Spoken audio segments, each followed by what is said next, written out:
আজকে আমাদের ঘরোয়া উপায়ে খুব মজাদার সুস্বাদু একটা রেসিপি, সেটা হচ্ছে কাস্টার্ড। সেটার আজকে আমরা বানাবো, আপনাদেরকে উপকরণ দেখাবো।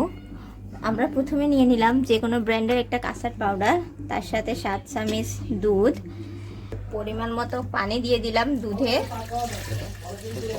পরিমাণ মতন। এখানে 7 চামচ দুধের সাথে আমরা 14 চামচ কাস্টার্ড নিয়ে নিলাম। একটু গুঁড়ো দুধ দিয়ে পানি, পরিমাণ মতো পানি দিয়ে এটাকে গুলিয়ে নেব যাতে লেগে না যায়।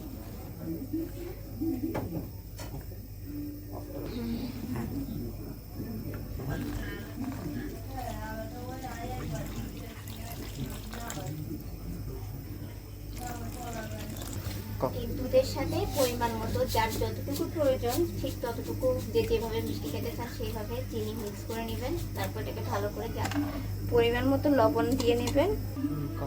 এবার কাস্টার্ড পাউডার দিয়ে দিলাম পরিমাণ মতো, যে ভালো মতো নেড়ে তারপরে এর সাথে ফল মিক্স করে দেব।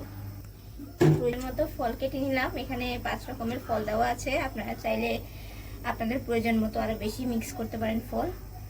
তৈরি হয়ে গেল আমাদের মজাদার ফ্রুট কাস্টার্ড। সো এরকম বিভিন্ন ধরনের রেসিপি দেখতে চাইলে subscribe my YouTube channel and follow my Facebook page.